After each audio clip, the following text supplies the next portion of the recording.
Hello, good morning, students. Please subscribe the channel, drop a like, share, and comment. This is Shree Vishnu Art Press Publications, exercise number 9 and 10 on the speed of 90 words per minute.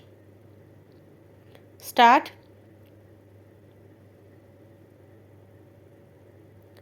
The overall view of the aforementioned provisions contained in Waqf Act 1954 and Waqf Act 1995 make it evident that even under 1954 Act, the survey commissioners were appointed for the purpose of making survey of works in state. The survey commissioner was duty bound to conduct the survey of works in the state, and after making such enquiry as he might consider necessary, would submit his report in respect of works existing in the state to the state government with necessary particulars. Copy of the said report would be forwarded by the state to the Waqf board, which in turn would examine the report by applying its mind and thereafter would publish the notification. Whereas under 1995 Act, the Waqf board, after examining the report, forwards it back to government within a period of 6 months for publication in the official gazette in the state. Pursuant thereto, the state will publish the gazette notification. The revenue authorities will consequently include the list of Waqf properties while updating the revenue records. Thus, it is implied clear that the conducting of survey by the survey commissioner and preparing a report and forwarding the same to the state or the Waqf board precedes the final act of notifying such list in the official gazette by the state under 1995 Act. As mentioned supra, the list would be prepared by the survey commissioner after making due enquiry and after valid survey as well as after due application of mind. The inquiry contemplated under subsection 3 of section 4 is not merely an informal inquiry but a formal inquiry to find out at the grass root level as to whether the property is a Waqf property or not. Thereafter, the Waqf board will once again examine the list sent to it with due application of its mind, and only thereafter the same will be sent to government for notifying the same in the gazette. Since the list is prepared and published in the official gazette by following aforementioned procedure, there is no scope for the plaintiff to get the matter reopened by generating some sort of doubt about survey commissioner's report. Since the surveyor's report was required to be considered by the state government as well as Waqf board as the case may be, prior to finalization of the list of properties to be published in the official gazette, it was not open for the High Court to conclude that the surveyor's report will have to be reconsidered. On the contrary, surveyor's report merges with the gazette notification published under Section 5 of the Waqf Act, and as such, the property in question does not find place in the Gazette notification published under Section 5 of the Waqf Act.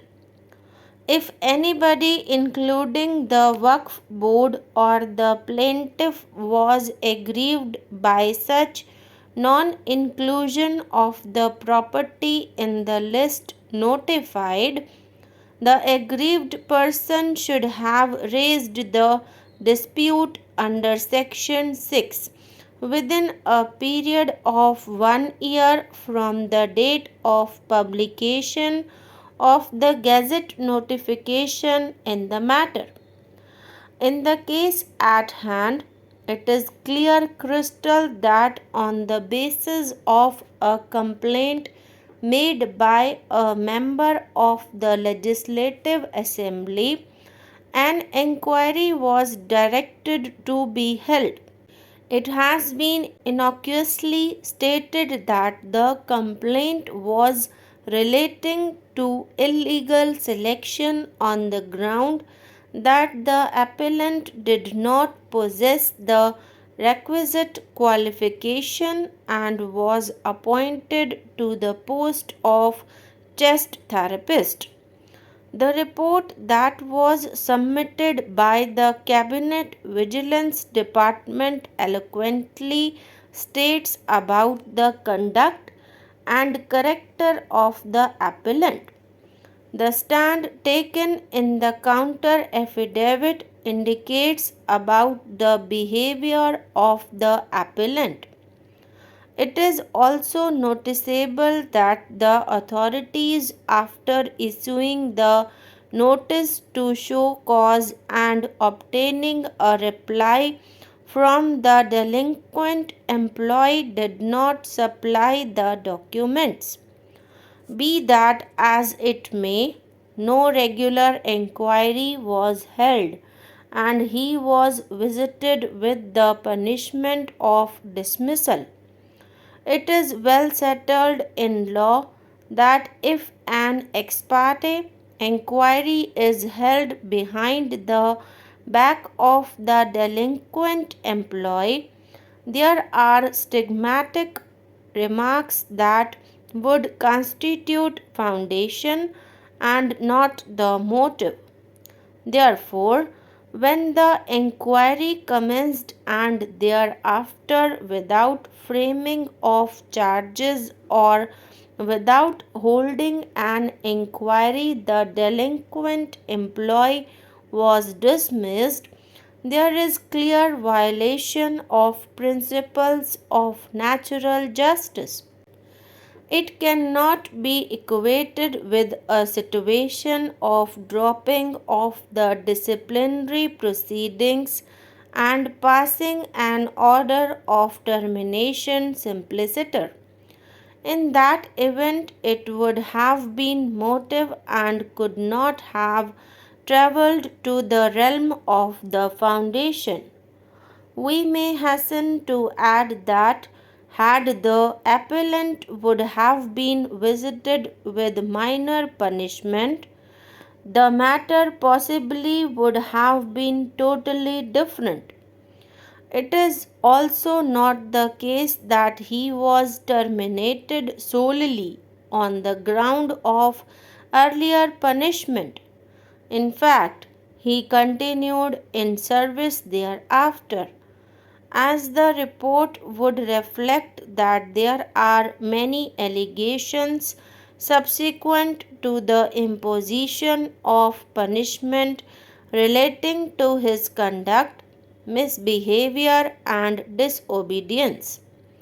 The Vigilance Department, in fact, had conducted an inquiry behind the back of the appellant. The stigma has been cast in view of the report received by the Central Vigilance Commission, which was ex parte, and when that was put to the delinquent employee, holding of a regular inquiry was imperative. It was not an inquiry only to find out that he did not possess the requisite qualification.